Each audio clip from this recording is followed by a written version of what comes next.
ساتھ میرا سوال یہ ہے کہ انسانی جان کی حرمت، خصوصاً ایک مسلمان کی جان کی حرمت، اور اس کے مقابلے میں اللہ کے گھر کی حرمت، یا پھر یہ ہے کہ وطن کی حرمت، اگر مسلمان کی جان پر بن آ جائے اور وہ اللہ کے گھر کی حفاظت نہ کر سکے، یا پھر اپنی سرزمین کی حفاظت کا اسے یقین ہو جائے، یا پھر حالات اس بات کا اشارہ دے رہے ہو کہ کسی بھی قیمت پر وہ جیت نہیں سکتا، تو ایسی صورت میں کیا اسے راہ فرار اختیار کر کے اللہ کی وسیع زمین میں کہیں اور رہائش تلاش کرنی چاہیے، یا پھر اپنی جانوں کا نذرانہ پیش کر کے جو ہے وہ شہادت کے جام کو نوش کرنا چاہیے؟ میں یہ فلسطین کے حالات کے تناظر میں یہ سوال کر رہا ہوں، کیونکہ اس وقت جو جنگ بندی ہوئی ہے اس کے بعد بعض لوگوں کے درمیان دیکھا ہوگا خوشی کی لہر ہے کہ ہم جنگ جیت گئے، اور باقاعدہ جشن کے طور پر اس کو منایا جا رہا ہے، جبکہ تباہی کا یہ عالم ہے کہ جو دفتری اعداد و شمار ہیں، جو آفیشیل فیگرز ہیں، اس کے مطابق 50,000 فلسطینی شہید ہو گئے، 2.5 ملین بے گھر ہو گئے، 90% جو ہے وہ غزہ تباہ ہو چکا۔ پھر بھی اس کے باوجود بھی اسے اپنی جیت تسلیم کرنا اور اتنا بڑا جانی نقصان، تو اس بارے میں آپ کی کیا رائے ہے؟ کیا تبصرہ کریں گے اس بارے میں؟ اس سوال کو سادہ کر لیجئے، جب جی انسان ظلم و ستم کا نشانہ بن رہا ہو تو کیا وہ ہتھیار اٹھا سکتا ہے؟ اس کے دو پہلو ہیں۔ ایک یہ کہ ظلم و ستم اس نظم اجتماعی کی طرف سے ہو رہا ہے جس میں وہ رہتا ہے، جیسے ہم پاکستان میں رہتے ہیں یا امریکہ میں رہتے ہیں یا برطانیہ میں رہتے ہیں، وہاں ظلم و ستم کا ہدف بن جائیں۔ دوسرے یہ کہ جی کوئی قوم دوسری قوم پر ظلم ڈھانے کے لیے اس پر حملہ آور ہو جائے یا اس کی زمینوں پر قبضہ کر لے، ان دونوں کو الگ الگ دیکھا جائے گا۔ اگر معاملہ جی داخلی ہے تو ہمارے ہاں اس کے لیے بغاوت یا خروج کی اصطلاح استعمال ہوتی ہے۔ میں نے حال ہی میں اس پر گفتگو کرتے ہوئے بتایا ہے کہ اگر جی نوبت وہاں تک پہنچ گئی ہے کہ ظلم و ستم سے نجات کے لیے کوئی راہ نظر نہیں آ رہی، تو اللہ تعالیٰ کی جی طرف سے پہلی نصیحت تو یہ ہے کہ تمہارے اندر اگر طاقت نہیں ہے یا ایسے اسباب میسر نہیں ہے کہ تم اس ظلم و ستم کا جی مقابلہ کر سکو، تو اللہ کی جی زمین وسیع ہے، اس کی طرف ہجرت جی کر جاؤ۔ یہ بات خود قرآن مجید جی نے بیان کر دی ہے، اور اس میں بے یہ شک فرمایا ہے کہ جس وقت کوئی بندہ مومن اس طرح کی صورتحال سے دوچار ہو جائے کہ اس کے لیے اپنے دین، اپنی عزت، اپنی آبرو کی حفاظت ممکن نہ رہے، تو پھر خدا کی زمین میں وسعتیں تلاش کرنی چاہیے۔ اللہ اس کے لیے راہیں کھول دے گا۔ پہلا انتخاب ہجرت ہے۔ دوسری جی چیز یہ ہے کہ کوئی انسان یہ محسوس کرتا ہے کہ ہم اس ظلم کا مقابلہ کر سکتے ہیں، اس کے لیے پھر جی کچھ شرائط ہیں جو میں نے بالکل ہاں متعین طریقے سے بیان کی ہیں۔ یعنی جی کسی ایک قیادت پر اتفاق ہو جائے، اس طرح کی قیادت میں جو لوگ لڑنے کے لیے تیار ہوں، کیونکہ اب ہتھیار اٹھانے ہیں، ظلم و ستم کا مقابلہ کرنا ہے۔ جو لوگ ہتھیار اٹھانے کے لیے تیار ہوں یا اس شخص کا لشکر بننے کے لیے تیار ہوں، وہ ہرگز جی متعدد نہ ہو۔ ایک ہی شخص کی قیادت میں، ایک ہی شخص کی سیادت میں وہ سم و طاعت کے ساتھ وابستہ ہو جائے اور سم و طاعت کی ضمانت حاصل ہو جائے، یعنی وہ سنیں گے اور مانیں گے۔ اور تیسری چیز میں نے یہ بیان کی ہے کہ وہ جی شخص بھی اس کا پورا اطمینان کر لے کہ جن جی لوگوں کو وہ اپنے ساتھ لے کر جا رہا ہے، اگر وہ کوئی حکم عدولی کریں گے، غلطی کریں گے، تو اس کو ان پر ایسا اقتدار حاصل ہے کہ وہ مجرموں کو سزا دے سکے۔ یہ تین جی شرطیں لازم ہیں، ان کے بغیر جی کبھی داخلی سطح پر ہتھیار نہیں اٹھانے چاہیے۔ اگر ایسا کیا جائے گا تو یہ تباہی کو دعوت دینا ہوگا، دینی لحاظ سے بالکل غلط ہوگا. جب الگ الگ جھنڈے اٹھا کر 20-30 لوگوں کے مجموعے بن جائیں یا ان کے گروہ بن جائیں اور وہ سب کے سب لڑنے کے لیے نکلے ہوں، تو رسول اللہ نے یہ فرمایا ہے کہ اس طرح کے سارے علم ایک طرف رکھو، اور اگر کسی جنگل میں تمہیں جڑیں چبانی پڑے درختوں کی تو اس کا انتخاب کر لو. یہ فتنہ و فساد ہے، اس میں کسی حال میں شریک نہیں ہونا چاہیے. بغاوت کے لیے یہ تینوں چیزیں لازم ہیں، ان کی خلاف ورزی نہیں کی جا سکتی. اس کے بعد یہ ہے کہ کوئی دوسری حکومت، کوئی دوسری قوم، وہ آپ پر ظلم و ستم توڑ رہی ہے، اس نے آپ کی زمین پر قبضہ کر لیا ہے، وہ آپ کو گھروں سے نکال رہی ہے، یعنی ظلم و عدوان. یہاں ایک بنیادی بات سمجھ لیجئے کہ جو چیز حق دیتی ہے وہ ظلم و عدوان کا وجود ہے. ظلم و عدوان کا وجود ہونا چاہیے، محض یہ نہیں کہ مجھے فلاں سے اختلاف ہے یا مجھے فلاں اچھا نہیں لگتا. اگر ظلم و عدوان کا ارتکاب کیا جا رہا ہے، میں اس کی مثال دیتا ہوں. جیسے ہم لوگ امریکہ میں رہ رہے ہیں، بہت سے لوگ یورپ کے بعض ملکوں میں رہ رہے ہیں، وہاں ظاہر ہے مسلمانوں کی حکومتیں نہیں ہیں، اکثریت دوسرے مذہب یا دوسرے نقطہ نظر کے لوگوں کی ہیں. لیکن کیا وہ ظلم و عدوان کے ساتھ حکومت کر رہے ہیں یا حکومت قانون کے مطابق عادلانہ طریقے سے ہو رہی ہے؟ اس کو دیکھا جائے گا سب سے پہلے.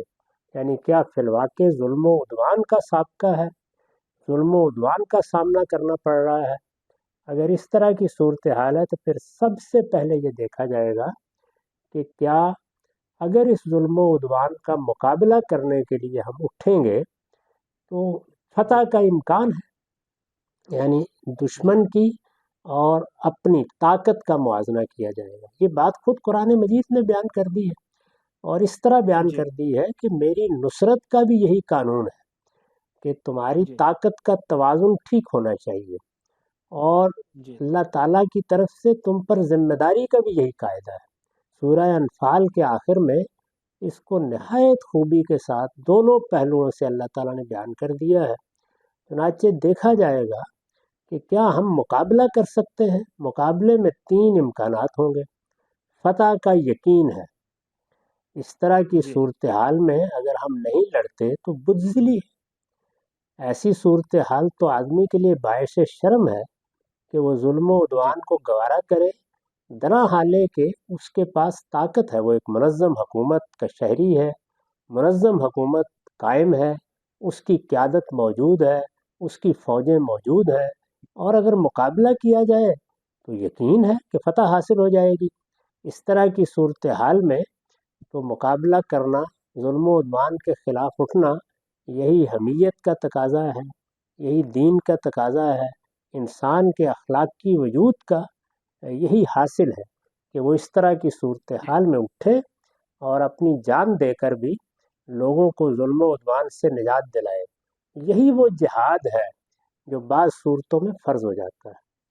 دوسری صورت کیا ہے؟ دوسری صورت یہ ہے کہ فتح کا امکان ہے، یعنی یقین تو نہیں ہے لیکن ایسی طاقت ہے یا اس طرح کا توازن موجود ہے کہ اگر خالص علمی طریقے سے تجزیہ کیا جائے اور جیسے چیزوں کو دیکھا جاتا ہے، ظاہر ہے کہ دنیا میں جنگیں ہوتی ہیں تو مقابلے میں دیکھا جاتا ہے افرادی قوت کیا ہے، کون سی طاقتیں پشت پر کھڑی ہیں، ہم کہاں کھڑے ہیں، مخالف کہاں کھڑا ہے، تو تجزیہ کر کے معلوم ہوتا ہے کہ امکان ہے کہ جیت سکتے ہیں، تاہم یقینی نہیں ہے. تو اس صورت میں جنگ جائز ہو جاتی ہے.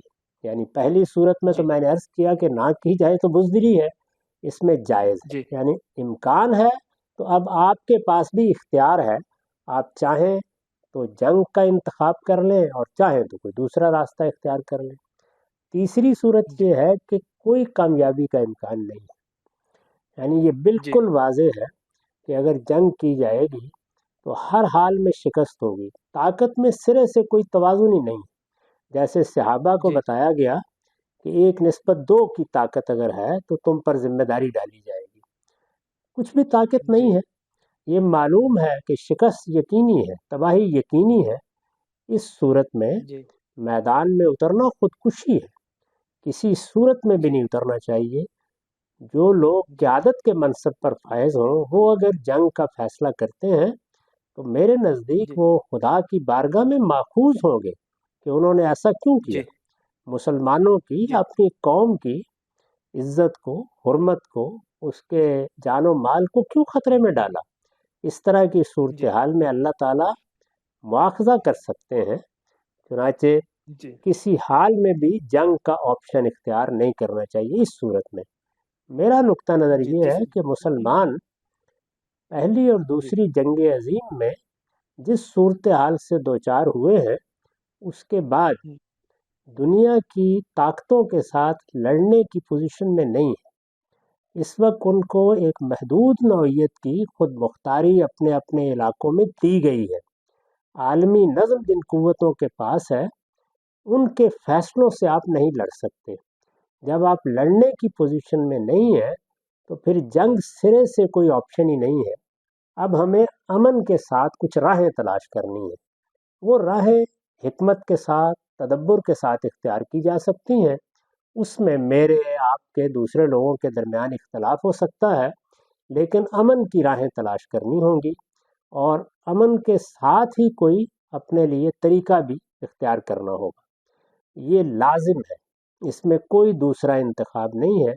میں چونکہ یہی رائے رکھتا ہوں، اس لیے میں نے کشمیر کے معاملے میں بھی ہمیشہ یہی کہا کہ سیاسی اور پرامن جد و جہد وہ اگر کرنا چاہتے ہیں تو کریں، ہماری دعائیں ان کے ساتھ رہنی چاہیے۔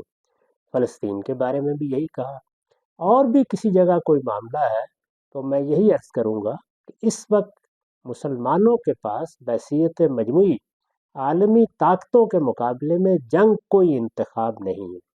یہ جہاں کی جائے گی تباہی ہوگی، بلکہ پچھلے 200 سال سے یہی صورتحال ہے۔ ہم نے میسور کی جنگ ہاری ہے، ہم نے سراج الدولہ کی قیادت میں جنگ ہاری ہے، ہم نے انور پاشا کی جنگ ہاری ہے، ہم نے امام منصور کی جنگ ہاری ہے، ہم نے مہدی سوڈانی کی جنگ ہاری ہے۔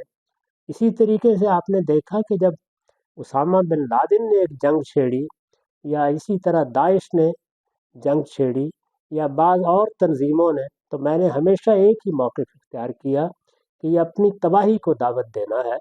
اس وقت مسلمانوں کے لیے ہر جگہ ایک ہی راستہ ہے، اور وہ یہ کہ وہ اپنی تعمیر پر توجہ دیں، اور جو کچھ ان کو میسر ہوا ہے اس پر اللہ کا شکر ادا کریں، اپنی قوت بڑھائیں۔ جب سرمایہ اور قوت کی جنگ میں وہ کسی برتری کی جگہ پر آ جائیں گے، اس وقت جنگ کے انتخاب پر غور کیا جا سکتا ہے۔ حمدی صاحب، مولانا اصلاحی صاحب کی تصانیف اسلامی ریاست اور اسلامی قانون کی تدوین، اسی طرح جدید ریاست میں فقہ مسائل کا حل، ان تصانیف کو پڑھ کر یہ بات واضح ہو جاتی ہے کہ مولانا اصلاحی صاحب اسلامی قانون کو انسانی زندگی کے ہر شعبے میں مداخلت کرنے کی حمایت کرتا ہے۔ یعنی ان کے ہاں اسلامی قانون جو ہے نا، وہ انسانی زندگی کے ہر شعبے میں مداخلت کرتا ہے۔ اسی طرح ان کے ہاں اسلامی ریاست اور انسانی ریاست کی نظریاتی بنیادی بہت مختلف ہے۔ اس کے علاوہ وہ اسلامی قومیت اور قوم کی انسانی تصور کی عناصر کو بھی بالکل مختلف سمجھتے ہیں۔ تو ان تصورات کو پڑھ کر یہ ہم کہہ سکتے ہیں کہ ہم مولانا اصلاحی صاحب کو بھی دین کی سیاسی تعبیر کرنے والے علماء کی کیٹیگری میں شمار کر سکتے ہیں۔ ایک چیز ہے دین کی سیاسی تعبیر، اور ایک دوسری چیز ہے ہمارے ہاں ریاست و حکومت کے بارے میں فقہی تصورات۔ یہ دو بالکل الگ الگ چیزیں ہیں۔ جس کو ہم سیاسی تعبیر کہتے ہیں وہ محض احکام کا نام نہیں ہے۔ اگر آپ احناف کو دیکھیں، آپ شوافے کو دیکھیں، اور ان کے ہاں مثال کے طور پر جہاد کی بحث پڑھیں، یا اسی طریقے سے قانون کے بعض معاملات پر آپ ان کی تصریحات دیکھیں، تو بہت سی چیزیں آپ کو ایسی ملیں گی جو بالکل وہی تاثر پیدا کریں گی۔ مثال کے طور پر اگر ایک فقیہ یہ کہتا ہے کہ شوکت کفر کو توڑ دینے کے لیے جہاد کرنا ضروری ہے، یا اعلاء کلمت اللہ کی ایک تشریح کرتا ہے. تو یہ سب تشریحات اپنی جگہ پر قابل بحث ہے. سیاسی تعبیر سے اس کو ہم تعبیر نہیں کریں گے. سیاسی تعبیر کا مطلب یہ ہے کہ پورے دین کو سامنے رکھ کر اس کے مقصد اور نصب العین سے لے کر اس کے تمام اجزاء کے باہمی تعلق تک اس کی روح سیاست قرار دی جائے، جس کو ہم اسلام کی سیاسی تعبیر کہتے ہیں، اور اس کو مولانا سید ابوالعلا صاحب مودودی کی طرف منسوب کرتے ہیں. اس میں یہ چیز نمایاں ہوئی ہے، یعنی وہ یہ کہتے ہیں کہ اسلام ایک ریاست ہے، وہ اصلاً ایک نظام ہے جو دنیا پر اپنا غلبہ قائم کرنے کے لیے دیا گیا ہے. اس نظام کو ہمیں لے کر اٹھنا ہے اور عالمی سطح پر فساق و فجار کے ہاتھ سے نظم حکومت چھین لینا ہے. یہ ہمارے دین میں نصب العین کی حیثیت رکھتا ہے. اسی کے لیے ہم نماز پڑھتے ہیں، اسی کے لیے روزہ رکھتے ہیں. اس کی ایک بہت خوبصورت تعبیر نصر اللہ خان عزیز صاحب نے اپنے ایک شعر میں کی ہے: میری زندگی کا مقصد تیرے دین کی سرفرازی، میں اسی لیے مسلمان، میں اسی لیے نمازی. یہ ہے اسلام کی سیاسی تعبیر. ہمارے ہاں جو فقہی نقطہ ہے نظر ہے، ان میں یہ تعبیر اس طریقے سے نہیں ہوئی. البتہ بعض احکام، جیسے کہ اب آپ دیکھ رہے ہیں کہ طالبان تو دیوبندی نقطہ نظر کے حامل ہیں، لیکن ان کی رائے بھی یہی ہے کہ پورا دین انہیں لوگوں سے منوانے کا حق ہے. وہ لوگوں پر اس کو نافذ کر دیں گے. وہ طے کریں گے کہ اگر دین میں داڑھی ہے تو سب کو رکھنی ہے، اگر دین میں ایک خاص طرح کا برقع پہنانا ہے تو وہ سب کو پہننا ہے. اسی طرح دوسری چیزیں. تو اصل میں تو دیکھیے تو طالبان بھی ایک فقہی حکم کی وہی تعبیر کر رہے ہیں. یہی چیز آپ کو ہو سکتا ہے کہ سیاسی تعبیر میں بھی نظر آئے، لیکن یہ دونوں کو اسلام کی سیاسی تعبیر نہیں بنا دیتی. تو اس فرق کو ملحوظ رکھیے. مولانا امین احسن اصلاحی صاحب کے ہاں بعض چیزیں اس میں کوئی شبہ نہیں ہے کہ ہمارے ہاں کی فقہی تعبیر کے لحاظ سے زیر بحث آئی ہیں، لیکن ان میں بھی علی الاطلاق نہیں کہا جا سکتا. بڑی ندرت ہے ان کے ہاں چیزوں کو دیکھنے میں. اگر آپ ان کی کسی چیز کو الگ الگ پیش کریں گے تو میں شاید بہتر خدمت کر سکوں گا کہ اس میں یہ بتا سکوں کہ کتنا حق ہے اور کتنا حق نہیں ہے، یا دوسرے لفظوں میں کتنا ثواب ہے اور کتنا ناثواب. خامجی صاحب، فراہی مکتب فکر کی اصولوں کو پس منظر میں رکھ کر مولانا اصلاحی صاحب نے جو نتائج متعین کی ہے، تو اس کی گنجائش ہو سکتی ہے ان فراہی صاحب کے مکتب فکر کی پس منظر میں؟ یہ مدرسہ فکر ایک تدریجی ارتقاء سے گزرا ہے. آپ اگر امام حمید الدین فراہی کی چیزیں پڑھیں تو ان کے ہاں بنیادی حقائق زیر بحث ہے، اور اس میں بھی محور کی حیثیت قرآن مجید کے فہم اور اس کی تفہیم کو حاصل ہے. وہ اس کو محور و مرکز بنا کر ہر چیز پر تبصرہ کر رہے ہیں اور اصولی چیزوں کی طرف اشارہ کرتے ہیں. بنیادی نوعیت کی بعض چیزیں ان کے ہاں ذرا تفصیل سے زیر بحث آ جاتی ہیں، اور اطلاقی چیزوں کے بارے میں اشارات آپ کو ملتے ہیں. استاد امام امین احسن اصلاحی صاحب کی زندگی کے دو دور ہیں. ایک وہ ہے کہ جس میں وہ مولانا سید ابوالعلا صاحب مودودی کی دعوت سے متاثر ہو کر جماعت اسلامی میں 15-16 سال رہے. وہاں ظاہر ہے کہ ایک خاص طرح کی جدوجہد تھی جس میں وہ شریک تھے. ریاست پاکستان کے وجود میں آنے کے بعد اس جدوجہد میں ریاست، حکومت، اس کی ذمہ داریاں، اسلامی قانون کیا ہے، یہ بحثیں ہو رہی تھیں. یہ کام انہوں نے اس زمانے میں کیے ہیں جتنے بھی آپ دیکھتے ہیں. اس کے بعد پھر انہوں نے تدبر قرآن لکھی. تدبر قرآن لکھتے وقت اگر آپ دیکھیں تو وہ سب اطلاقی مسائل بالکل مختلف صورت اختیار کر گئے ہیں. تو اس طرح استاذ امام کی چیزوں کو جب بھی آپ پڑھیں تو اس میں دیکھیں کہ وہ بنائے استدلال کس چیز کو بنا رہے ہیں. آپ وہ چیز نکالیے اور پھر دیکھیے کیا تدبر قرآن میں جب وہ تفسیر لکھ رہے ہیں، ظاہر ہے کہ یہ مؤخر ہے، تو انہوں نے اس بنائے استدلال کو بعین ہی قائم رکھا ہے. آپ دیکھیں گے بیشتر جگہوں پر ایسا نہیں ہے۔ اس وجہ سے ایک ایسا مصنف جو ایک نئی دنیا پیدا کرنے کے عمل میں برزخ کے مقام پر کھڑا ہے، یعنی اس نے آگے بات کو بڑھانے کا عمل کرنا ہے، اور خود اس کے سامنے بھی ایک بڑا مقصد یہ ہے کہ پہلے مدرسہ فرائی کے اصولوں کو اور خاص طور پر نظم قرآن کے اصول کو پورے قرآن پر اطلاق کر کے دکھایا جائے۔ چنانچہ اس پس منظر میں جب آپ چیزوں کو دیکھیں گے تو آپ پر واضح ہو جائے گا کہ یہ سارا عمل کس طریقے سے ہو رہا ہے۔ استاد یہ فرمائیے گا کہ آپ نے میزان میں لکھا ہے کہ نبی صلی اللہ علیہ وسلم نے تیمم پر قیاس کر کے پگڑی پر اور موزوں پر مسح کیا ہے، تو ذرا یہ اس کو ذرا واضح کیجیے گا کہ یہ قیاس کیسے ہوا ہے، اور دوسرا یہ کہ کیا اس میں توسیع ہو سکتی ہے؟ جیسے مثال کے طور پر موزوں پر مسح ہے تو ایک شخص نے وضو کر کے جرسی بھی پہنی ہے، نیچے سے اور بھی چیزیں پہنی ہیں، تو کیا بازوؤں پر مسح ہو سکتا ہے؟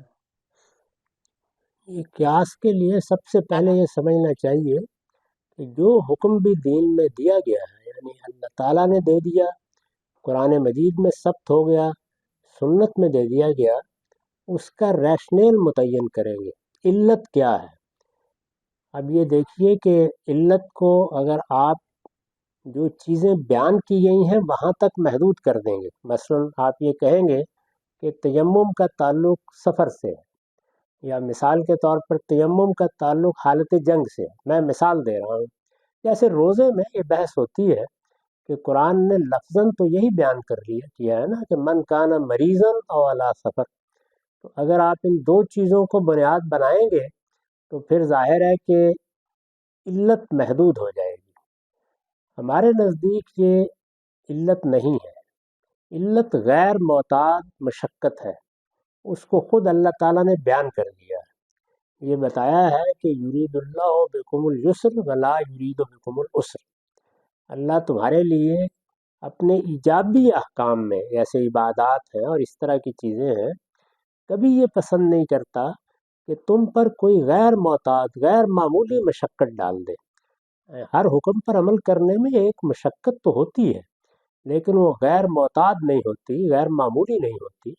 اس طرح کی صورتحال اگر ہو تو پھر آپ رخصت پر عمل کر سکتے ہیں۔ رخصت پر عمل کرنے کے لیے اگر علت یہ ہے تو اس کو سامنے رکھ کر رسالت مآب صلی اللہ علیہ وسلم بھی قیاس فرمائیں گے، اور اس کی مثالیں موجود ہیں، بلکہ خود قرآن میں اس کی مثالیں موجود ہیں۔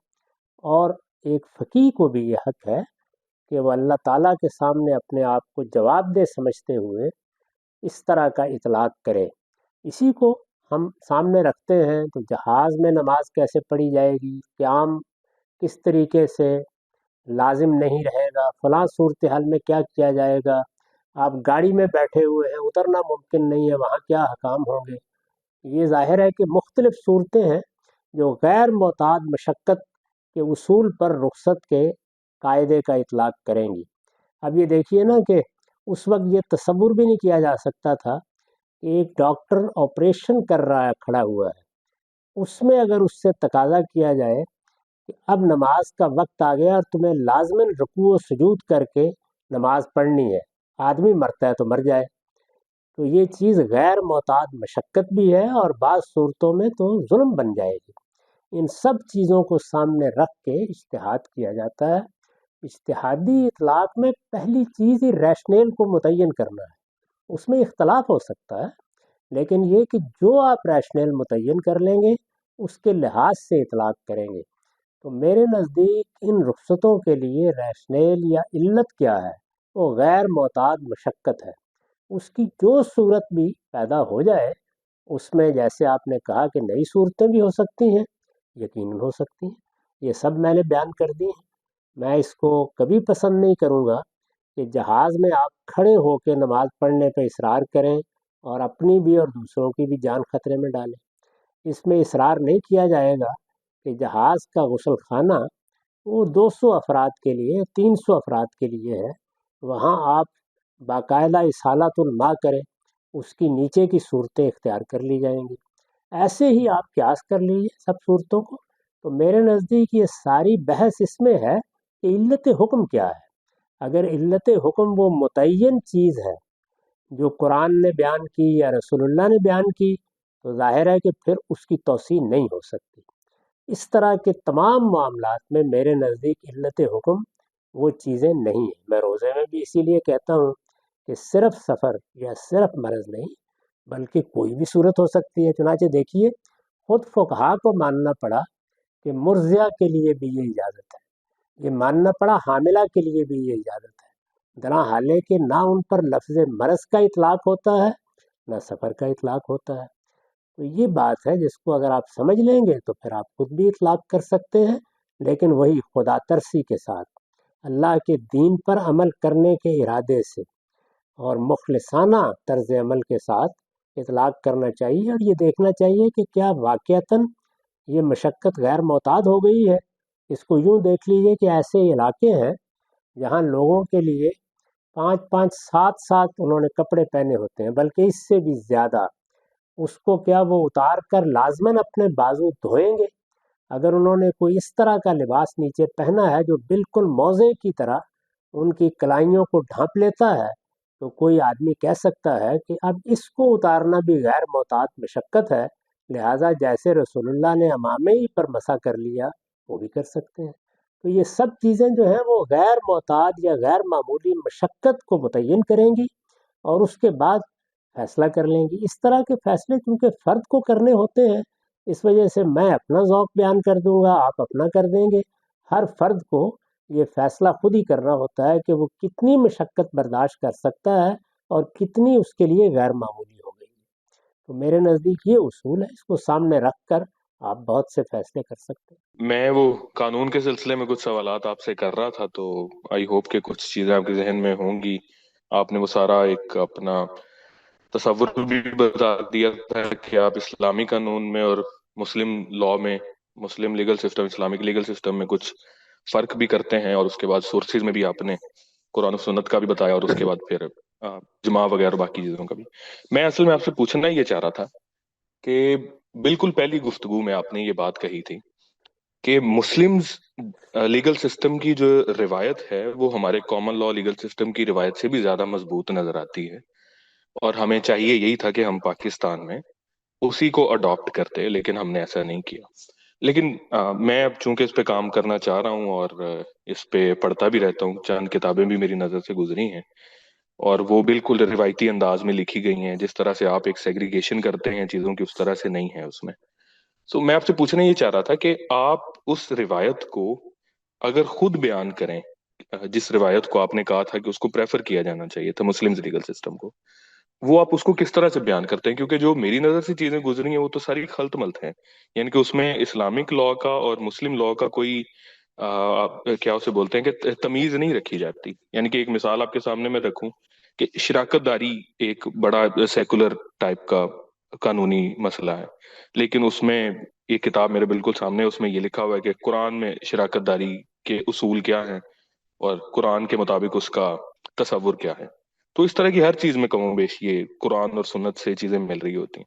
تو اگر میں سوال پہنچا پاؤں تو کائنڈلی اس لحاظ سے چیزیں بیان کر دیں.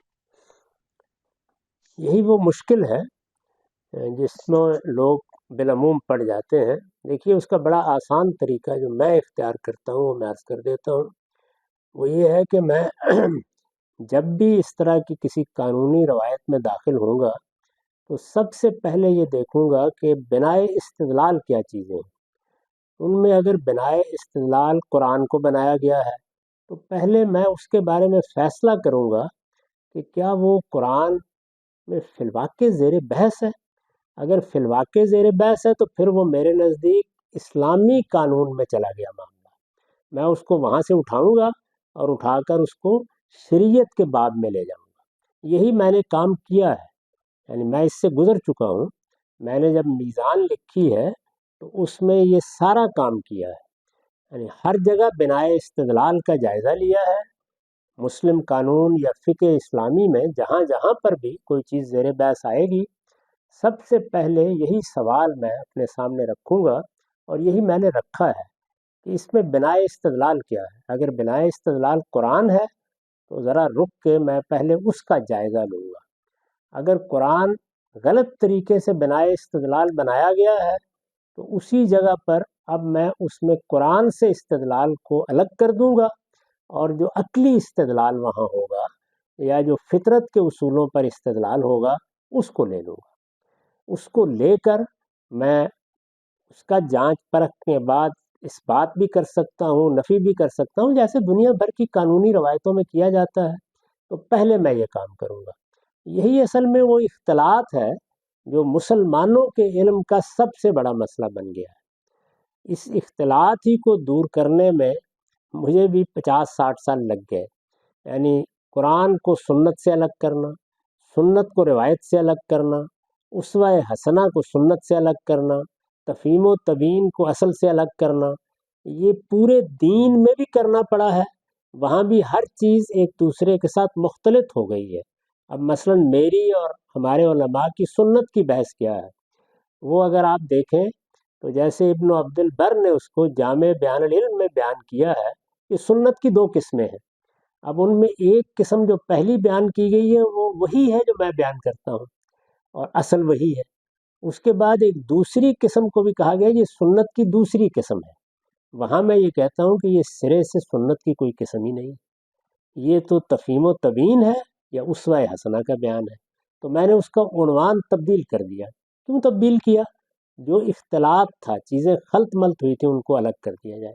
تو آپ کو اگر مسلم لا پر کام کرنا ہے تو وہاں ہر جگہ یہی کرنا ہوگا۔ یہی وہ چیز ہے جس کو سامنے رکھ کر علامہ اقبال نے وہ چوتھا خطبہ لکھا ہے کہ ہمارے ہاں یہ چیزیں چونکہ اس طرح ہو گئی ہیں، اس وجہ سے ہمیں اس پورے علم کو ریکنسٹرکٹ کرنا ہوگا۔ یہ کام ہونا شروع ہو جاتا اگر ہم پاکستان میں صحیح فیصلہ کرتے تو اب تک بہت سے معاملات میں ہو گیا ہوتا۔ یعنی وہ چیزیں جن میں قرآن یا سنت کو بنائے استدلال بنایا گیا اور محض منطقی کھینچتان سے بنایا گیا ہے، وہ الگ ہو چکے ہوتے، اور باقی چیزیں عقل و فطرت کے مسلمات کی بنیاد پر زیر بحث ہوتی۔ میں یہ نہیں کہتا کہ آپ اس کو اختیار کر لیتے تو بس اس کے سامنے سر تسلیم خم، نہیں، اس کی تنقیح ہوتی رہتی، اور بہت اچھے ادارے وہ تنقیح کرتے، اہل علم وہ تنقیح کرتے، تو چیزیں نکلتی رہتی، شامل ہوتی رہتی۔ ایسے ہی جو نئے قانون کی روایات اختیار کی گئی ہیں، مثلا کامن لاء کی یا سول لاء کی، ان کو بھی ان موقعوں پر دیکھا جاتا کیا فرق ہے ان میں بنائے استدلال کیا، ان میں کیا ہے۔ ممکن ہے بعض جگہوں کے اوپر بیان ہی ان کو اپنا لیا جاتا اور وہ پورا باب ہی نکال دیا جاتا۔ تو یہ کام میرے خیال میں پچھلے 60-70 سال میں تمام مسلمان ملکوں میں کیا جا سکتا تھا، اس طرح ہم اپنی روایت کے اندر کھڑے ہو کر یہ کام کرتے۔ لیکن آپ نے بالکل درست نشاندہی کی ہے، ہر جگہ اختلاط ہے۔ مجھے بھی 50-60 سال تک جو اصل محنت کرنی پڑی ہے وہ خود مذہب کے معاملے میں اسی اختلاط کو دیکھیے۔ میرے کام کو اگر آپ دیکھیں تو معکوس ہے، یعنی مجھے اس کو الگ کر کے دین کو الگ کر کے بیان کرنا تھا۔ اب اگر آپ یا کوئی اور آدمی کرے گا تو اسے دین کو الگ کر کے اس کو الگ بیان کرنا ہے۔ تو ایک ہی نوعیت کا کام ہے جو کرنا پڑے گا۔ اس میں جو خدمت میں نے کر دی ہے وہ یہ ہے کہ دین کیا ہے، قرآن و سنت کیا ہے، اس مشقت سے بعض طالب علموں کو نکال لیا ہے جو مجھ پہ اعتماد کریں۔ اب وہ اطمینان کے ساتھ ان چیزوں کو پہلے ہی مرحلے میں الگ کر سکتے ہیں جن کو مثال کے طور پر میں نے دین کی حیثیت سے اپنی کتاب میزان میں قبول ہی نہیں کی۔ چلیں استاد، یہ ٹھیک ہو گیا۔ اگر اس میں آپ مزید کچھ اس طرح کی رہنمائی کر سکیں کہ میں کس طرح سے ان موضوعات کو لفٹ ڈاؤن کر سکتا ہوں۔ ایک تو چیز سمجھ میں آتی ہے کہ میزان، ہمیں تو اعتماد ہے بہت اچھا آپ پہ، تو میزان والی چیزیں تو ہم شروع میں الگ کر دیتے ہیں، اس کے بعد بھی وہ مسائل رہتے ہیں، تو جو نہیں، وہ سورس، جیسے ہی آپ الگ اگین کر وہ دیں گے، سورس چیزیں۔ آپ جی وہ جیسے ہی الگ کر دیں گے تو پھر اس کے علاوہ کوئی چیز وہاں زیر بحث ہی نہیں آنی چاہیے۔ وہاں پھر آپ یہ زیر بحث ہی نہ لائیں کہ یہ قرآن سے کچھ اخذ کیا جا رہا ہے۔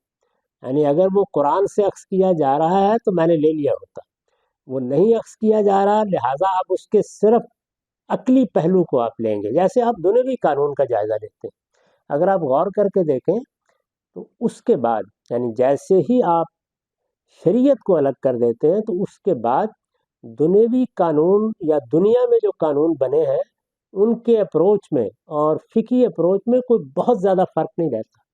یعنی ماخذ بھی قریب قریب یکساں ہو جاتے ہیں. جیسے میں نے پیچھے بیان کیا تھا، اجماع کا لفظ ایک اصطلاح کے طور پر ادھر بولا جا رہا ہے، ادھر بھی بولا جا رہا ہے. نظائر کا لفظ ادھر بھی ہے، ادھر بھی بولا جا رہا ہے، بس ذرا تعبیریں مختلف ہو جائیں گی. تو بہت آسانی سے یہ کام کیا جا سکتا ہے اگر آپ مثال کے طور پر میزان کو سامنے رکھ لیں اور پھر پہلے مرحلے میں صرف یہ کریں کہ جب بھی کوئی چیز قرآن میں یہ بات ایسے بیان ہوئی ہے، حدیث میں ایسے بیان ہوئی ہے، وہ آئے نکال کے دیکھیں کہ میں نے اس کو کہاں رکھا ہے. جیسے ہی آپ اس کو الگ کر دیں گے تو آپ پھر عقلی جگہ پر کھڑے ہو کر جائزہ لینے کی پوزیشن میں آ جائیں. اس سے پہلے کہ آپ حضرات کوئی مزید سوال کریں، پچھلی نشست کی ایک بات کی میں وضاحت کر دوں. طالب علموں کے لیے بعض چیزوں کو ملحوظ رکھنا ضروری ہے. ہمارے مدرسہ فکر میں 3 چیزیں بنیادی اہمیت رکھتی ہیں. میں نے جیسے کہ ابھی عرض کیا کہ اگر آپ کو ظلم و عدوان کے خلاف اقدام کرنا ہے تو یہ لازمی شرائط ہے. اسی طریقے سے ہم جب قرآن پر غور کرتے ہیں یا دین پر غور کرتے ہیں تو 3 چیزیں اس میں لازمی ہیں. ایک یہ کہ جب قرآن میں کسی لفظ پر ہم بحث کریں گے تو لفظ کو معروف عربی مفہوم سے ادنیٰ درجے میں بھی ہٹنے نہیں دیں گے. دوسرے یہ کہ جب جملے کی تعلیف کریں گے، ظاہر ہے کہ جملے کی تعلیف کے بغیر کوئی معنی نہیں پیدا ہوتے بات میں، تو اس میں بھی معروف اسالیب کو پیش نظر رکھیں گے. اور جب سیاق و سباق کو متعین کریں گے تو وہاں پر بھی یہ نہیں ہے کہ باہر سے کوئی چیز لے آئیں گے، بلکہ قرآن مجید میں وہ بات جہاں کہی گئی ہے، جس پس منظر میں کہی گئی ہے، اس کو بار بار تدبر کر کے متعین کریں گے. ان 3 چیزوں کو کسی حال میں بھی ہم پس پش نہیں ڈالتے. یعنی باہر کیا چیز پڑی ہے، سائنس کیا کہہ رہی ہے، جدید دور کیا کہہ رہا ہے، موجودہ دنیا کیا ہے، یہ ہمارے نزدیک بے معنی چیزیں ہیں. سب سے پہلے یہ دیکھیں گے، بعد میں ان چیزوں پر غور کریں گے. تو یہ دیکھنے کا عمل ہے جس کی روشنی میں نے یہ عرض کیا تھا کہ نشوز کا کیا مطلب ہے. تو نشوز کو سب سے پہلے آپ لغت کھول کے عربی زبان میں دیکھیے. وہ جب عورت کے حوالے سے استعمال ہوتا ہے یا اس طرح کے معاملات میں بولا جاتا ہے تو 2 ہی معنی ہیں اس کے. ایک یہ کہ جہاں آپ کو ماننے کا رویہ اختیار کرنا تھا وہاں آپ سرکشی اور نافرمانی کا رویہ اختیار کر لیں. دوسرے کسی سے بغض اور نفرت اختیار کر لیں. یہ 2 مفاہیم ہیں. ان دونوں مفاہیم کو وہاں رکھ کے دیکھا جائے گا کہ سیاق و سباق کس کو قبول کرتا ہے. اس میں اڈلٹری کو داخل کرنا یہ لفظ ہی میں ممکن نہیں. چنانچہ جن لوگوں نے اس کی یہ تعبیر کرنے کی صحیح کی ہے انہوں نے لفظ سے تجاوز کر دیا ہے. تو میں نے توجہ دلائی تھی کہ آپ جب بھی دین پر غور کریں تو ہمارے طریقے میں یہی وہ چیزیں ہیں جو لازم ہیں، جن کو کسی حال میں چھوڑا نہیں جا سکتا. اسی پہلو سے میں نے اس آیت کے بارے میں بھی عرض کیا تھا کہ الخبیثات کی حد تک تو یہ بات ہو سکتی ہے، لیکن قرآن نے آگے بھی کچھ کہا ہے، وہاں وہ تعویل چل ہی نہیں سکتی. لفظ کو کسی حال میں آپ اس کی اصل سے نہیں ہٹا سکتے. اس پر خود قرآن نے متنبع کیا ہے، فرمایا ہے کہ یہ بلسان عربی مبین نازل ہوا ہے. یہ بار بار کیوں کہا ہے؟ 2 پہلوؤں سے کہا ہے، ایک مخاطبین کے لحاظ سے اور دوسرا ہم جیسے لوگوں کو متنبع کرنے کے لیے کہ اس کی تعویل میں، اس کی شرح میں عربی زبان کے اصول، ضوابط، مسلمات کسی حال میں نظر انداز نہیں کیے جا سکتے. اس کو آپ ہر حال میں مانیں گے. آپ کا دل نہیں چاہتا تو آپ قرآن کو نہ مانیے، لیکن اس کی تعویل کرنے، اس کو سمجھنے، اس کا فہم حاصل کرنے کا اس کے علاوہ کوئی دروازہ نہیں ہے. اسی کو میں نے اس طرح بیان کیا ہے میزان میں کہ قرآن کے شہرستان معانی تک پہنچنے کا ایک ہی دروازہ ہے، وہ اس کے الفاظ. اس سے آپ داخل ہو کر مفہوم متعین کریں. اب آپ اس کو سمجھنے کے لیے جو کام بھی کرنا چاہتے ہیں کریں. اس کے کوئی عقلی تقاضے پیدا ہو گئے ہیں ان کو دیکھیں. زمانے نے بعض چیزوں کو متغیر کیا ہے تو دیکھیں کہ اس تغیر کا رشتہ اب یہاں کیسے قائم ہوگا. وہ کبھی علت سے قائم ہو جاتا ہے، کبھی وہ اطلاق سے قائم ہو جاتا ہے، کبھی خود قرآن بتا دیتا ہے کہ یہ مسئلہ پیش آئے تو تم کیا کرو گے. لیکن اصل بات میں تغیر کر دینا یہ وہ چیز ہے جس کو میں نے لفظ تحریف سے ادا کیا تھا. تو وہاں بات کی پوری وضاحت نہیں ہو سکی تھی، اس لیے میں نے مناسب سمجھا کہ یہ وضاحت کر دوں کہ ہمارے ہاں ہمارے ڈسکورس میں یہ طریقہ ناگزیر ہے، اس سے ادنا درجے کے انحراف کو بھی ہم گوارا نہیں کرتے۔ جب ہم قرآن کے متن سے انٹریکٹ کرتے ہیں تو اس میں ہم لفظ کا معروف معنی ہی مراد لیں گے، تو لہذا عرف کے بارے میں کیا کلام خود ہمیں بتائے گا اس زمانے کے بارے میں جہاں وہ زبان رائج تھی، یا اس عرف کو جاننے کے لیے ہمیں اس ماحول میں کسی دوسرے ذریعے سے جانا پڑے گا؟ اور اگر یہ سب ہم کو ہی کرنا ہے تو اس کے لیے تو پھر ہمیں ہسٹوریکل پیراڈائم میں جانا پڑے گا، تو ایسے میں زبان سے زیادہ زبان کی تاریخ اہم نہیں ہو جاتی؟ زبان اپنی تاریخ کے ساتھ منتقل ہو رہی ہوتی ہے، یعنی ہمارے ہاں یہ نہیں ہے کہ زبان کہیں ہوا میں معلق ہے۔ قرآن کے نازل ہونے کے بعد زبان بولی بھی جا رہی ہے، زبان لکھی بھی جا رہی ہے، اور زبان مختلف عہدوں میں جو معنی بیان کر رہی ہے وہ بھی کتابوں میں ثبت ہو رہے ہیں۔ زبان کی تاریخ زبان سے کہیں الگ نہیں ہے۔ ہمارے ہاں جو لغت کی کتابیں ہیں وہ اصل میں زبان کی تاریخ بیان کرتی ہیں۔ پچھلے دنوں مجھ سے یہ سوال کیا گیا کہ سنت کی تاریخ کہاں سے معلوم ہوگی، تو تاریخ کا لفظ بولتے ہی ایسے لگتا ہے جیسے البدایہ و النہایہ میں جانا ہوگا۔ اس کی تاریخ فقہ سے معلوم ہوگی۔ فقہ صرف اس کو بیان نہیں کر رہی، وہ اس کی عہد بہد تاریخ کو بھی ثبت کر رہی ہے۔ تو جیسے ہی آپ لغت کھولتے ہیں تو سب سے پہلے آپ کو ماہرین لغت یہ بتاتے ہیں کہ معروف معنی کیا ہے، سب سے پہلے وہ یہی کام کرتے ہیں۔ چنانچہ معروف معنی، متواتر معنی وہ معلوم ہو جاتے ہیں۔ پھر اس کے بعد جو معروف معنی ہوتے ہیں وہ اصل میں اس پورے عمل میں ہمیشہ زندہ رہتے ہیں، وہ کہیں ختم نہیں ہوتے۔ چنانچہ قرآن مجید کی زبان پوری کی پوری اگر آپ دیکھیں تو وہ عربیہ فصحیٰ میں اسی طرح نقل ہو رہی ہے، یعنی اس کو یہ نہیں ہے کہ آپ کو جا کے دیکھنا ہے، وہ نہ صرف یہ کہ لغات میں ثبت ہو رہی ہے، ادیبوں کے قلم سے نکل رہی ہے، بلکہ اس کے حرف حرف پر بحثیں ہو رہی ہیں۔ تو یہ سب کچھ موجود ہے، یعنی آپ جب ایک عربی زبان کے طالب علم کی حیثیت سے عربی زبان سیکھتے ہیں تو یہ عمل اس کے ساتھ ہی ہونا شروع ہو جاتا ہے۔ ایسا نہیں ہے کہ زبان سیکھنے کا عمل الگ ہونا ہے اور پھر تاریخ میں جا کے ہمیں دیکھنا ہے۔ زبان سیکھنے کا عمل اس کے بغیر ہو ہی نہیں سکتا۔ وہ چیزیں متعین ہیں جن کو سامنے رکھ کر زبان سیکھی جاتی ہے۔ زبان سیکھنے کا ایک درجہ تو وہ ہے کہ آدمی نے کوئی ایک آدھ کتاب پڑھ لی، کچھ حرف شناس ہو گیا، کچھ ورکنگ نالج حاصل کر لیا، لیکن اگر آپ زبان کو جیسے کہ سیکھا جاتا ہے سیکھیں گے عربی زبان کو، تو وہ آپ کو 3 چیزوں کی پوری تاریخ کے اندر لے جائے گی، یعنی زبان سیکھنے کا عمل ہی لے جائے گا۔ لغت آپ کو لفظ کی پوری تاریخ کے اندر لے جائے گی، ادب آپ کو اس لفظ کے استعمال کی پوری تاریخ کے اندر لے جائے گا، اور اس میں آپ سبا معلقات اور حماسہ سے لے کر عہد بہد جب نیچے آتے چلے جائیں گے تو خود بخود تنقیح کا عمل ہو جائے گا۔ چنانچہ ایک عربی زبان کے صحیح عالم کے لیے یہ اصل میں کوئی سوال ہی نہیں ہے۔ وہ جب عربی زبان سیکھ لیتا ہے تو وہ جانتا ہے کہ عربی زبان کے معروف معنی کیا ہے اور عربی زبان کی معروف تالیفات کیا ہیں۔ ان باتوں کے بارے میں اسے ادنا تردد بھی باقی نہیں رہتا۔ یہ زبان سیکھنے کے عمل میں خود بخود ہو چکا ہوتا ہے، بشرطے کہ زبان سیکھنے کا عمل اس طرح سے کیا گیا ہو جس طرح کے کرنا چاہیے۔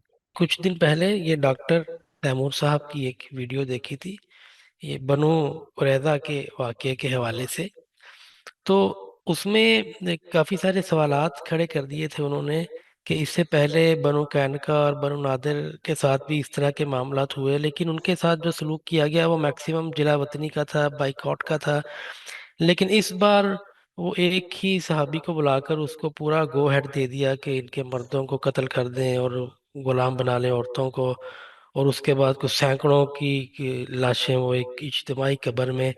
یہ یہ اتنا بڑا فیصلہ، یہ اس کو آپ کیسے دیکھتے ہیں؟ انہوں نے یہ بھی شاید حوالہ دیا آپ کے حوالے سے کہ آپ نے شاید اس کو اتمام حجت کی کیٹیگری میں ڈالا ہے، اس پر تھوڑا سا پلیز تبصرہ کر دیجیے۔ اور یہ امام ظاہر ہے مالک نے کہ بھی تنقیح کا عمل لوگ بعض اوقات نہیں کرتے، یعنی وہ چونکہ اس سارے علم سے واقف نہیں ہوتے تو اس وجہ سے بعض چیزوں کو ملا دیتے ہیں. یہ دو الگ الگ باتیں ہیں. ایک چیز یہ ہے کہ اتمام حجت کے کیا نتائج تھے.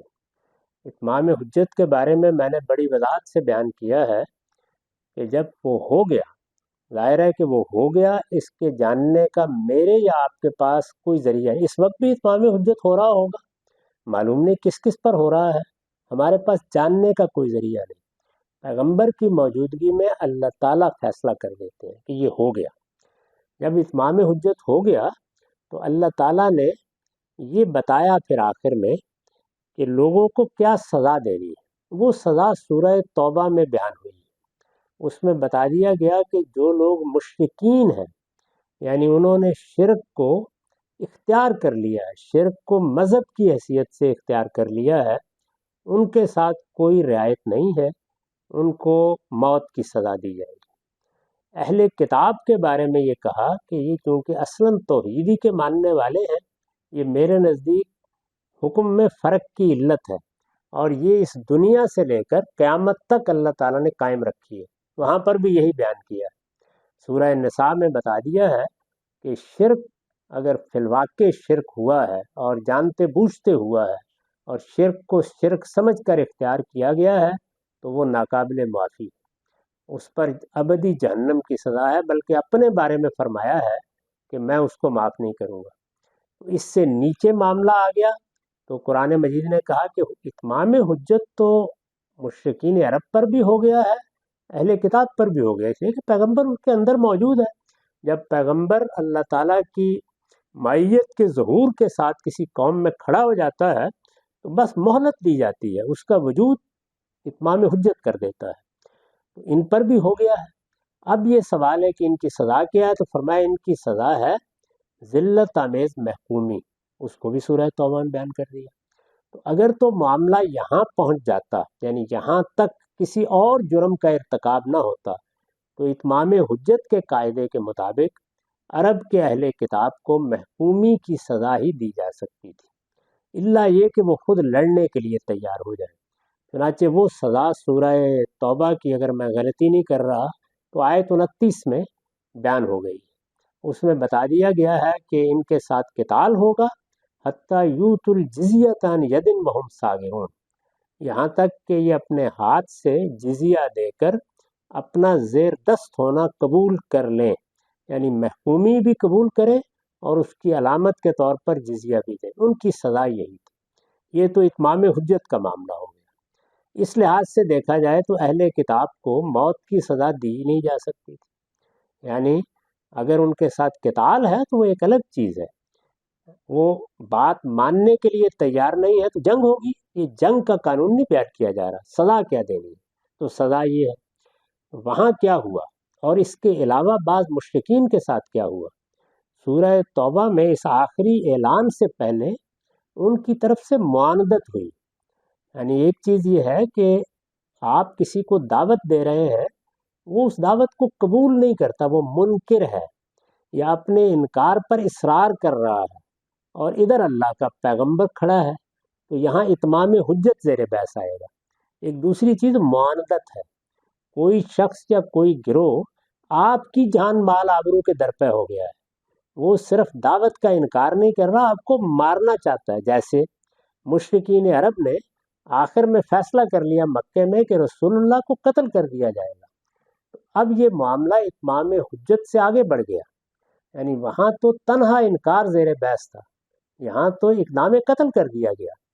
تو اگر اس طرح کی صورت پیدا ہو گئی ہے کہ اقدام قتل ہو گیا ہے، یا کوئی حملہ کرانے کی جسارت ہو گئی ہے، یا کوئی معاہدہ کر کے ایسی غداری کی گئی ہے، جیسے مثال کے طور پر پاکستان میں رہنے والے مسیحی کسی موقع پر غیر قوموں کے ساتھ معاملہ کر کے پاکستان پر حملہ کرا دے، تو اس طرح کے معاملات کو پھر جرائم کے لحاظ سے دیکھا جاتا ہے.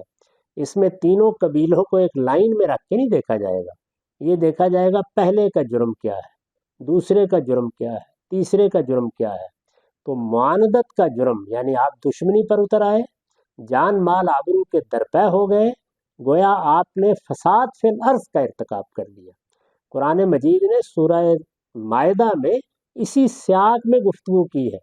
وہاں یہ بتایا ہے کہ اب یہ آمادہ فساد ہو گئے ہیں، یعنی اب نوعیت یہ نہیں رہی کہ یہ بحث ہو رہی ہے، یہ منکر ہیں، آپ ایک دعوت دے رہے ہیں، یہ مان نہیں رہے، آمادہ فساد ہے۔ یہ اب جان مال آبرو کے درپے ہیں، یہ اب چاہتے ہیں کہ دشمنوں کو ساتھ ملا کر سب کچھ ختم کر دیا جائے۔ تو احزاب کا واقعہ کوئی معمولی واقعہ نہیں ہے، اس واقعے نے تو اصل میں مسلمانوں کے لیے جان کو آخری درجے میں خطرات لاحق کی۔ رسول اللہ اور آپ کے ساتھی دفاع کرنے کی پوزیشن میں نہیں تھے، خندق کھودنی پڑی ہے۔ جو حالات اس میں گزرے ہیں وہ بہت غیر معمولی ہیں۔ اگر وہ آندھی نہ چلتی اور اللہ تعالیٰ کی مدد نہ آتی تو ممکن ہے کہ کسی دن یہ سارے لشکر مدینے پر حملہ آور ہو جاتے اور ایک ایک شخص کا قتل عام ہو جاتا۔ وہ اب جو گڑے ہوئے لاشیں پڑی ہوئی نظر آتی ہیں وہ سب صحابہ کی پڑی ہوئی ہوتی۔ اس طرح کی صورتحال میں غداری کی گئی اور جان مار آبرو کو خطرے میں ڈالا گیا۔ یہ وہ جرم ہے جس کے تحت ان پر اقدام کرنے کے لیے حملہ کیا گیا، ان کا محاصرہ کیا گیا۔ یہ اقدام ہے، یعنی اب اتمام حجت زیر بحث نہیں ہے۔ اس اقدام میں جنگی جرائم کی حیثیت سے معاملہ کیا جائے گا۔ جب معاملہ کیا جائے گا تو جیسے ہٹلر، نازی، اٹلی، اس طرح کے مجرموں کے خلاف اقدام کیا جاتا ہے، یا ابھی آپ نے دیکھا ہے کہ اسرائیل نے ایک حملے کے بعد اقدام کیا ہے، ذرا گنیے نا کتنی لاشیں زمین کے نیچے چلی گئیں۔ یا امریکہ نے اقدام کیا تھا، آپ عراق میں دیکھ لیں، آپ ویتنام میں دیکھ لیں، آپ افغانستان میں دیکھ لیں۔ تو یہ جنگی اقدام ہے۔ جنگی اقدام میں تو پھر ایسا ہی ہوگا کہ یا پھر سب کے سب لوگ حملہ کرتے ہوئے لڑتے ہوئے مریں گے، اور یا وہ گرفت میں آ جائیں گے تو ان کے ساتھ جنگی مجرموں کا معاملہ ہوگا۔ اس میں نہایت انصاف کے ساتھ ان سے کہا گیا، جب انہوں نے اپنے جرائم کا اعتراف کر لیا، ان سے کہا گیا کہ اب آپ کوئی شخص مقرر کریں جو فیصلہ کرے۔ تو کیا اس وقت کوئی عالمی عدالت قائم تھی جہاں ان کا مقدمہ جاتا؟ ان کے اپنے اعتماد کے شخص کو حق دیا گیا، اور انہوں نے کیا کیا؟ انہوں نے کہا کہ ان کا اپنا قانون کیا ہے، وہ نکال کے ان کے سامنے رکھ دیا، اسی کا اطلاق کر دیا۔ اس کے آگے کون سا انصاف ہو سکتا ہے؟ تو یہ دو چیزوں کو ملانا نہیں چاہیے، یہ دو بالکل الگ الگ باتیں۔ یہ مطلب یہ ان تینوں کو ایک ہی گراؤنڈ پہ لا کے کمپیریزن ان کا کرنا ٹھیک نہیں تھا۔ تو کیا امام مالک نے اپنی کسی کتاب میں اس واقعے کی تردید بھی کی ہے؟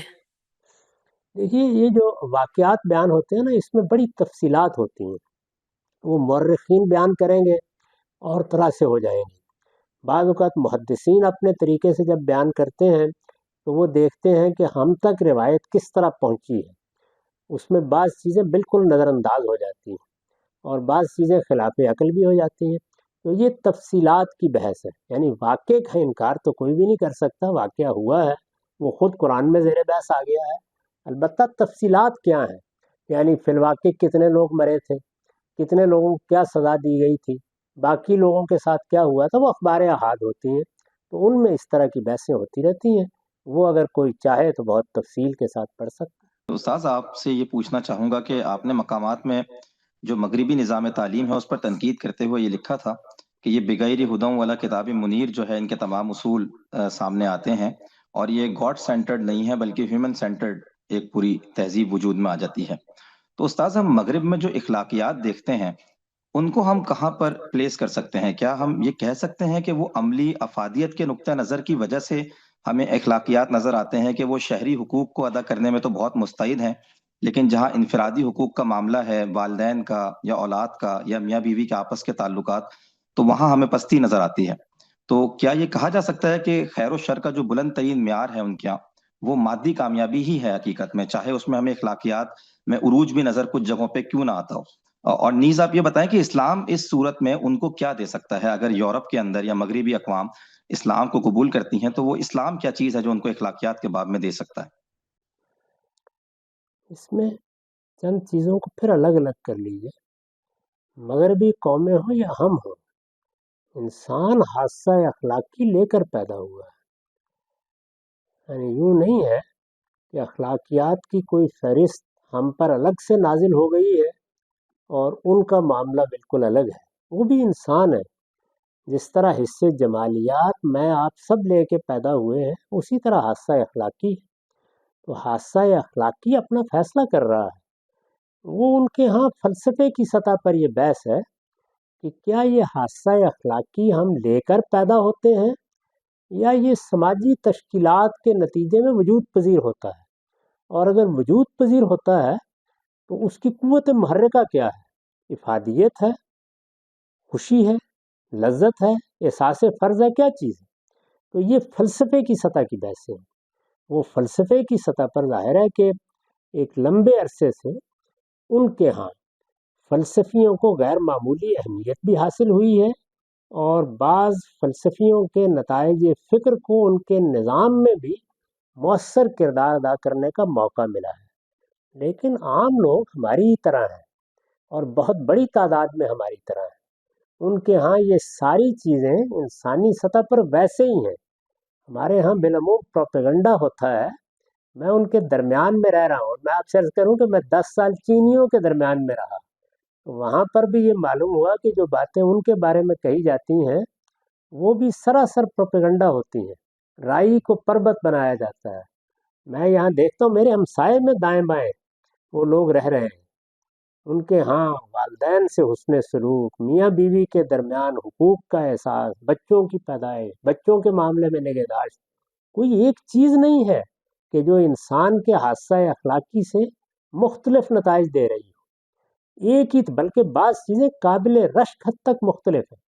میرے ہمسائے میں ایک خاندان کے والدین رہتے تھے، یعنی بوڑھے باپ اور ماں کو رکھا ہوا تھا، بہت اچھے گھر میں رہتے تھے. اولاد کیا معاملہ کر رہی تھی ان کے ساتھ، یہ میں آپ سے سچ عرض کرتا ہوں کہ قابل رشک تھا. ایسا نہیں ہے، یہ محض پروپیگنڈا ہے. اور بعض چیزیں جو سماجی تشکیلات میں ذرا مختلف ہو جاتی ہیں ان کو ہم بہت زیادہ بڑھا دیتے ہیں. اس طرح انفرادی واقعات کو بعض اوقات بیان کرتے ہیں. ہمارا اپروچ بھی زیادہ تر یا تو فلسفے کی کتابوں سے ہوتا ہے اور یا ادب سے ہوتا ہے، جس میں ہم بھی جانتے ہیں کہ ہمارے ہاں کے ڈرامے اور ہمارے ہاں کے ناول ایک دوسری تہذیب دکھا رہے ہوتے ہیں. آپ اندر رہ کر دیکھیں تو مذہبی لوگ ہیں، اخلاقیات کے تمام چیزوں کو اسی طرح سمجھتے اور مانتے ہیں. اس میں بعض ایسے پہلو ہیں جو ان کے ہاں سینٹ پال کے زمانے سے الگ کر دیے گئے. مثال کے طور پر اس حادثہ اخلاقی کی بنیاد پر شریعت کس طرح قانون بناتی اور ضابطہ بندی کرتی ہے، وہ آج نہیں ترک کر کے بیٹھے، صدیوں پہلے ترک کر چکے ہیں. اب وہ جب اپنا نظام تعلیم بناتے ہیں یا کوئی اجتماعی فیصلہ کرتے ہیں تو وہاں سرے سے ان کے پاس کوئی اصول موجود ہی نہیں، اس لیے کہ جس انجیل کو وہ پڑھتے ہیں اس میں بھی یہ زیر بحث نہیں ہے. وہ سب کچھ تو تورات میں زیر بحث تھا. اور سینٹ پال نے جب شریعت کو الگ کر دیا تو ان کے ہاں وہ موضوع ہی نہیں رہی. ان کو لازماً اپنی باغ پھر فلسفیوں کے ہاتھ میں دینی تھی اور اجتماعی معاملات میں انہوں نے یہ باغ ان کے ہاتھ میں دے دی. اس کے نتیجے میں سیکولرزم یا فاشزم یا کمیونزم اور اس طرح کے بہت سے ازم پیدا ہو رہے ہیں. ان میں بحثیں بھی ہوتی ہیں. ریاست کہاں تک ان چیزوں کو مذہبی زاویے سے دیکھ سکتی ہے، کہاں نہیں دیکھتی، یہ ساری کشمکش وہاں اس زاویے سے ہو رہی ہے. تو اس کو وہاں دیکھیے. میں نے بھی اسی پر تبصرہ کیا تھا کہ اب جب وہ اپنا نظام تعلیم ریاست کی سطح پر، یعنی فرد کی سطح پر تو دیکھیں یہاں امریکہ میں آپ کو اجازت ہے کہ آپ ہوم سکولنگ کر لیں. جب وہ ریاست کی سطح پر کوئی نظام بنانے بیٹھتے ہیں تو وہاں مذہب کو یا مذہبی زاویہ نظر کو قریب نہیں آنے دیتے. اس کی وجہ کیا ہے؟ اس کی وجہ یہ ہے کہ ریاست کی سطح پر سرے سے مذہب کچھ کہتا ہے، یہ ان کے ہاں صدیوں سے موجود ہی نہیں.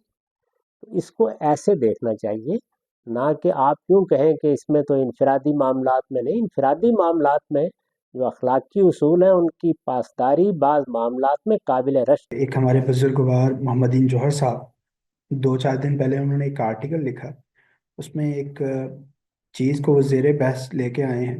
وہ ایک طرح سے جدیدیت اور روایت کی بحث بنتی ہے، جس میں موضوع بحث یہ ہے کہ پہلے تو انہوں نے آپ سے سلسلہ شروع کیا کہ آپ باقاعدہ وظاہر اس طرح سے مدرسے سے نہیں ہیں، اور جس طرح ہماری روایت میں طریقہ تعلیم ہوتا تھا کہ فرداً ہم علماء کے پاس جاتے تھے اور علم حاصل کرتے تھے، تو وہ ایک روایت کا سلسلہ چلا آتا تھا. اور اس کے بعد برصغیر میں استعمار آ گیا، اور استعمار کے ذریعے جو ہے وہ ایک انسٹیٹیوشن بنانے کی کوشش کی گئی، جیسے مدارس وغیرہ. تو وہ طریقہ جو ہے وہ تبدیل ہو گیا. اس میں کچھ ضمناً سوال پیدا ہوتے ہیں. آ، ایک سوال تو یہ ہے کہ آج کی دنیا میں کسی بھی پڑھے لکھے آدمی کی تعلیم اور علم کو جو استناد ہے وہ کیسے حاصل ہوتا ہے؟ کیونکہ اس میں ایک چیز تو یہ ہے کہ یا تو یہ استناد سیاسی طاقت اور سرمایہ کے اختیار سے جڑا ہوا ہے، یا اس کی حق کے ساتھ نسبتیں جو ہے وہ استوار کی جا سکتی ہیں. یہ کچھ سوالات ہیں. یہ استناد کے دو پہلو ہیں. ایک یہ کہ جب آپ کسی کو ریاست کی سطح پر کوئی منصب دیتے ہیں یا کسی شخص کو کوئی ذمہ داری کی جگہ دیتے ہیں، آپ مثال کے طور پر استاد ہی کا تقرر کرنا چاہتے ہیں اور آپ نے ریاست کی سطح پر ایک ادارہ بنا دیا ہے. اسی طرح سے آپ کسی آدمی کو ایک طبیب کی حیثیت سے لائسنس دینا چاہتے ہیں. یہ سب معاملات جو ہیں ان میں ریاست مجبور ہوتی ہے کہ وہ اس کے کوئی ایسے قاعدے بنائے جو معروضی ہوں، یعنی آبجیکٹیولی دیکھا جا سکے. تو یہ سند، یہ فلاں مدرسے سے، یہ فلاں یونیورسٹی سے پڑھ کے آئے ہیں، یہ وہاں کم و بیش ناگزیر ہو جاتی ہے. یعنی وہ آخر کیسے فیصلہ کرے؟ اگر کسی آدمی کو ملازمت دینی ہے، کسی ادارے میں ذمہ داری کے منصب پر فائز کرنا ہے، تو وہاں یہ چیزیں دیکھی جاتی ہیں. لیکن اگر آپ غور کر کے دیکھیں تو جیسے ہی پارلیمنٹ زیر بحث آتی ہے تو ان کو دیکھنا ممنوع قرار دے دیا جاتا ہے. یعنی وہاں عامت الناس نے، لوگوں نے کس کا انتخاب کیا ہے، اسی اصول کا اطلاق ہوتا ہے. ہمارے ہاں بعض عامروں نے آ کر یہ کوشش کی کہ اس میں استناد، اور خاص طور پر اس نوعیت کا استناد زیر بحث لایا جائے کہ ان کے پاس BA کی ڈگری ہونی چاہیے، ان کو اتنا پڑھا ہوا ہونا چاہیے، اور اس کے لیے ان کی اتنی تعلیم ہونی چاہیے. تو یہ چیزیں تھوڑے وقت میں ہی رد ہو گئی. تاہم اگر آپ کو کسی جگہ ایک میڈیکل آفیسر کا تقرر کرنا ہے، یا آپ کو اپنی بیوروکریسی میں لوگ بھرتی کرنے ہیں، تو وہاں آپ کے پاس اس کے علاوہ کوئی چارہ ہی نہیں ہوتا. یہ استناد ہے جس میں آپ معاوضے کو، تقرر کو سوسائٹی میں انتخاب کرنے کے عمل کو وابستہ کر رہے ہیں.